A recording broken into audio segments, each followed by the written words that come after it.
मेरे सम्मानित निवेशकर्ता साथीगण, सर्वप्रथम मैं ये कामना करता हूं, ईश्वर से प्रार्थना करता हूं कि कोरोना महामारी के इस दूसरे कठिन दौर में आपका जीवन पूर्णतः सुरक्षित रहे और आप सपरिवार स्वस्थ रहे।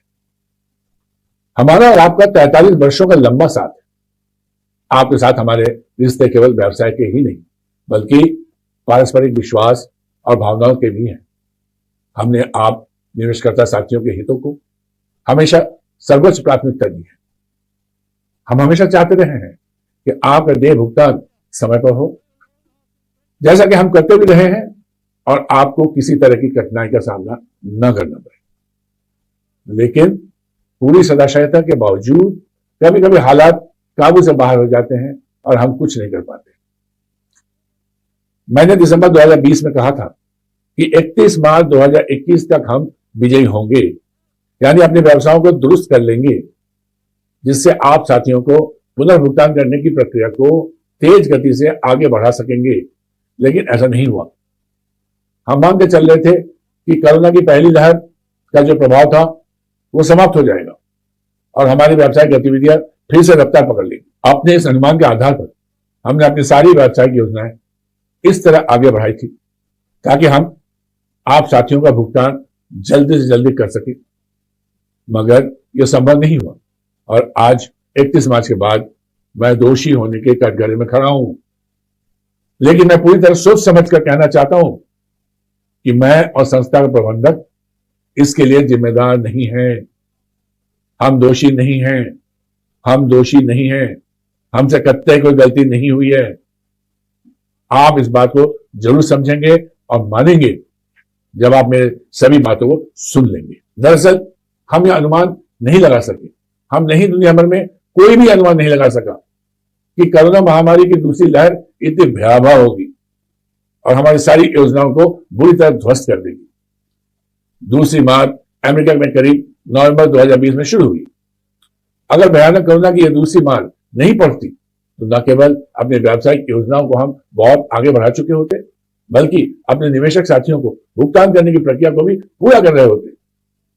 यहां यह बताना जरूरी है कि हमारे सारे के सारे 8 व्यावसायिक स्रोत विदेश से जुड़े हुए हैं। हर वो देश जिससे हम व्यवसाय कर रहे हैं कोरोना की चपेट में आ गया। उनके साथ जो सहज व्यवसायिक गतिविधियां आगे बढ़ रही थी वो सब बाधित हो गई। मेरा कहने का तात्पर्य यह है कि कोरोना की मार ने हमें बुरी तरह परेशान कर दिया। अमेरिका एवं कई अन्य देशों में कोरोना की दूसरी खतरनाक लहर आने पर दीर्घकालिक लॉकडाउन हो गया। सारी व्यावसायिक गतिविधियां ठप हो गई, तमाम प्रगति रुक गई। कुछ अन्य देश जहां से हमारा काम हो रहा है वहां लॉकडाउन तो हट गया, मगर आज वहां से कोई हिंदुस्तान नहीं आना चाह रहा है क्योंकि हिंदुस्तान में कोरोना का बहुत बुरा हाल है। मैं बताना चाहता हूं कि हमारे बहुत से बनते हुए काम भी छोटे छोटे विघ्न बाधाओं से रुक जा रहा है। ये विघ्न बाधाएं प्रत्यक्ष या परोक्ष रूप से मुख्यतः कोरोना के कारण ही पैदा हो रही है, यानी विघ्न बाधाओं का कारण किसी न किसी रूप में कोरोना से ही जुड़ा हुआ है। पिछले महीनों में हमारे सामने कैसे कैसी परिस्थितियां पैदा हुई इसकी एक छोटी सी तस्वीर आपके समझ रख रहा हूं। एक मामले में विदेश से रुपया 14,700 करोड़ की राशि सहारा के लिए भारत आ चुकी है, मगर बहुत ही छोटे मसले पर मुंबई की एक निचली अदालत में मामला फंस गया है बिना मतलब। मुंबई में कोरोना से लॉकडाउन के चलते निचली अदालत कभी कभी 4 घंटे के लिए खुल रही है, मगर उच्च न्यायालय के आदेशानुसार केवल जमानत एवं रिमांड के मामलों को ही सुनवाई की जा रही है। अब उच्च न्यायालय में जाने की तैयारी की गई है, मगर मुंबई उच्च न्यायालय 6 मई से 7 जून तक बंद रहेगा। ग्रीष्मावकाश के कारण 1 महीने तक उच्च न्यायालय नहीं पहुंचा जा सकेगा। 7 जून को जब उच्च न्यायालय खुलेगा तो यह मामला सुनवाई के लिए ले लिया जाएगा और शर्तिया 1 महीने में सुलझ जाएगा और उसके बाद 15 दिन के अंदर यह रकम हम तक पहुंच जानी चाहिए, बशर्ते कोरोना का और खेल न खेले। एक मामला यह हुआ कि जो व्यक्ति भारत में बहुत अहम जिम्मेदारी में हमारे साथ जुड़ा हुआ है वो खुद के कोरोना की चपेट में आ गया। जब उसकी हालत बहुत गंभीर हो गई तो उसे करीब 25 दिन पूर्णतः काम से अलग होना पड़ा। हमारा सारा काम रुक गया। एक और केस में एक खास व्यक्ति को अंतिम जांच के लिए हम जब पहुंचना था, मगर उनकी मां करीब 20 दिन आईसीयू में रही कोरोना बीमारी के साथ, और उसके बाद कुछ दिन आईसीयू से बाहर अस्पताल में रही, और तब तक वह व्यक्ति कहीं निकला नहीं, हम तक पहुंचा नहीं। खैर ये स्वाभाविक भी था, मगर हमारा काम बुरी तरह बाधित हुआ। इस बीच ऐसा भी हुआ कि बड़ी मात्रा में टेस्टिंग केमिकल हम तक पहुंचना था, बहुत आवश्यक था, मगर अमेरिका और जर्मनी में लॉकडाउन के चलते करीब 1.5 महीने सामान नहीं पहुंचा और सभी काम रुके रहे। इसी तरह करीब 4 महीने से एक खास वेबसाइट स्रोत इजराइल सरकार के साथ फंसा हुआ है। कभी वहां से कोई नहीं आ पा रहा था, कभी यहां से कोई नहीं जा पा रहा था। एक बार तो सब इकट्ठे भी हो गए, मगर कुछ जरूरी सामग्रियां फंस गई जो वहां से लॉकडाउन के चलते समय पर नहीं आ पाई और संबंधित व्यक्ति को वापस लौटना पड़ा। इस वेबसाइट स्रोत से हमें 70,000 करोड़ रुपए पाने हैं। और तो और अभी हाल ही में अमेरिका के साथ जो वेबसाइट सौदा होना था वो रुक गया। 6 अमेरिकन साथियों को भारत आकर इस वेबसाइट मसले को अंतिम रूप देना था, मगर ये अमेरिकन साथी अब नहीं आएंगे, क्योंकि यहां आने के बाद वे लौट नहीं पाएंगे, क्योंकि अमेरिका ने 4 मई से भारत से लोगों को आने पर रोक लगा दी है। ऐसे और भी वेबसाइट स्रोतों पर काम हो रहा है, लेकिन कोरोना के कारण लगातार बिगड़ी बढ़ाई आ रही है। 8 वेबसाइट स्रोतों पर हम कार्य कर रहे हैं। 8 स्रोतों का संयुक्त टर्नओवर लाखों करोड़ में है।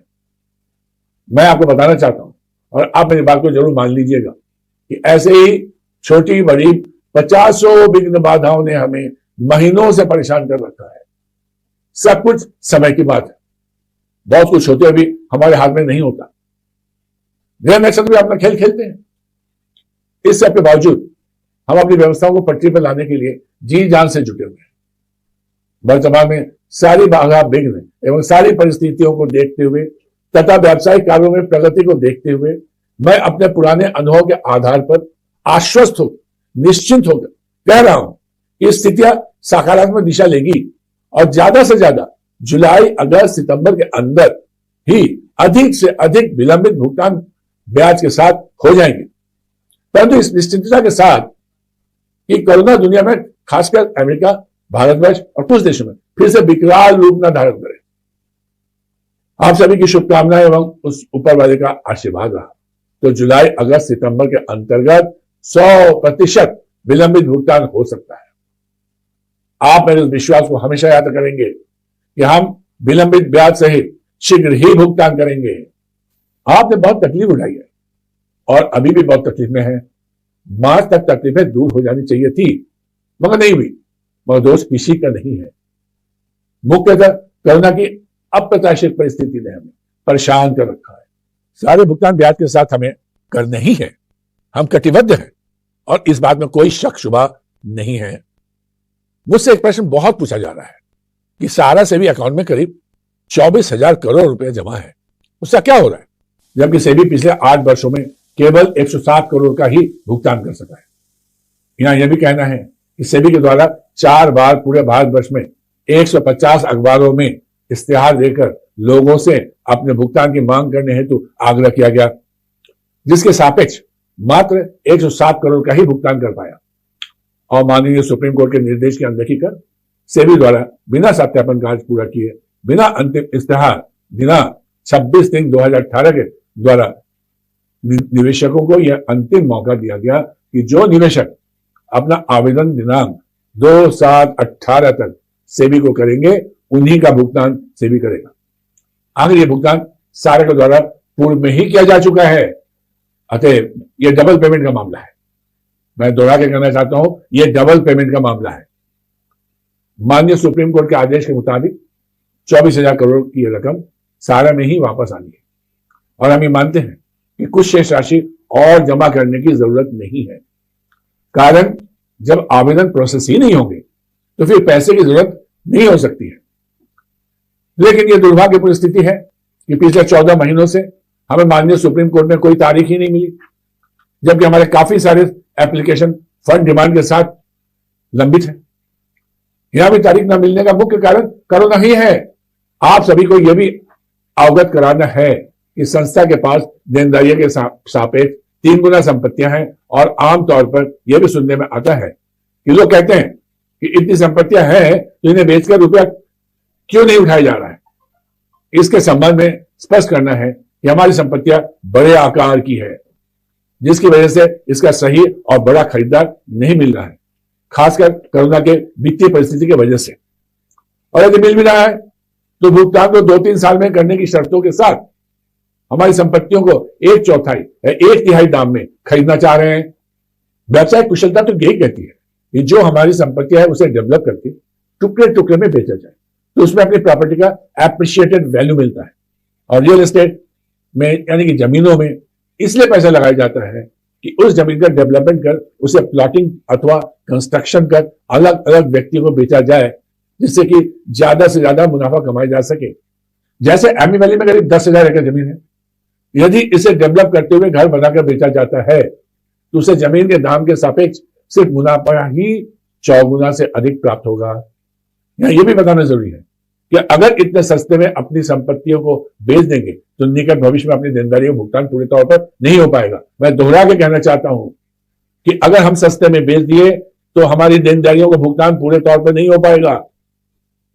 साथ ही बेचने से कोई फायदा भी संबंधित निवेशकर्ताओं को नहीं होगा, क्योंकि माननीय सुप्रीम कोर्ट के द्वारा लगाया गया एम्बार्गो, जिसके तहत हमें इन संपत्तियों को बेचने से प्राप्त होने वाली संपूर्ण धनराशि को सहारा से भी अकाउंट में जमा करना होगा, और इस प्रकार सम्मानित निवेशकर्ताओं को 1 रुपये तक का भुगतान नहीं हो पाएगा। इसके अलावा आपका मुझसे कोई भी प्रश्न हो तो उसे सहारा के किसी भी फील्ड प्रबंधक को दे दें, और वो कार्यकर्ता आगामी मीटिंग के दौरान मुझसे उन प्रश्नों को पूछकर आपका जवाब आप तक पहुंचाएंगे। अपनी बात समाप्त करने से पहले मैं आप सबसे एक अनुरोध अवश्य करना चाह रहा हूं कि इस दौर में कतई लापरवाही ना बरतें। कोरोना की दूसरी लहर पहली लहर की तुलना में बहुत ज्यादा खतरनाक और मारक है। विशेषज्ञ बता रहे हैं कि हवा के जरिए भी संक्रमण फैल रहा है। ऐसी सूरत में सुरक्षा संबंधी हर उपाय अपनाने और पूरी सावधानी बरतने की जरूरी है। मैं अपने अनुभव के आधार पर आप सबको स्पष्ट और सख्त सलाह दे रहा हूं कि थोड़े से भी लक्षण प्रकट होने पर टेस्ट कराने में विलंब न करें। जांच के बाद अगर कोविड पॉजिटिव आता है तो तुरंत डॉक्टर से सलाह कीजिए और स्कैन कराइए। इससे फेफड़ों में असर का पता चल जाएगा। साथ ही खून की जांच जरूर कराइए, जिसमें करीब 7 जांच होते हैं। उन जांच से पता चलेगा कि खून पतला करने की दवा देनी है कि नहीं, और देनी है तो कितनी मात्रा में देनी है। साथ ही यह भी पता चलता है कि स्टेरॉइड देना है कि नहीं, और देना है तो कितना देना है। ऐसे तो बहुत सारे लोग ऑक्सीजन वगैरह की कमी से मर रहे हैं, मगर उससे कहीं ज्यादा लोग समय से स्कैन और खून की जांच नहीं हो पाने के कारण मर रहे हैं, यानी उन्हें समय से खून पतला करने की दवा ये स्टेरॉइड नहीं मिल पा रहे हैं। इस समय सबको बहुत ज्यादा सावधानी बरतने की जरूरत है, और मेरे द्वारा बताए गए उपायों पर कड़ाई से अमल करने की जरूरत है। अगर आपका डॉक्टर नहीं समझता है या नहीं सुनता है तो उस पर सख्ती से दबाव डालें और जांच अवश्य करवाएं, ताकि उनके हिसाब से उचित इलाज तय हो सके। मैं ऊपर वाले से करबद्ध प्रार्थना करता हूं कि आप सभी साथीगण कोरोना के मार से बचे रहे और सकुशल बने रहे। हाँ, अब अंत में मैं यही कहना चाहूंगा कि आपका धरोहर सुरक्षित है, पूर्णतया सुरक्षित है, और आप अपना प्यार एवं विश्वास हमारे ऊपर बनाए रखें। हम शीघ्र ही इन स्थितियों से उबर जाएंगे। दिनांक 31 मार्च के बाद आप सभी तक पहुंचने में विलंब हुआ, इसके लिए आप सभी से माफी चाहता हूं। इसका कारण यह था कि मैं स्वयं बुरी तरह से कोरोना से ग्रसित हो गया था। मुझे यह भी समाचार मिला है कि हमारे कार्यकर्ताओं एवं सम्मानित निवेशकर्ताओं के परिजन भी इस महामारी के कारण आकस्मिक मृत्यु को प्राप्त हुए हैं। इसके लिए मैं आत्मिक श्रद्धांजलि अर्पित करता हूं और मृत आत्माओं की शांति के लिए प्रार्थना करता हूं। आप सभी बड़ों को मेरा प्रणाम एवं छोटों को प्यार भरा आशीर्वाद। सहारा प्रणाम।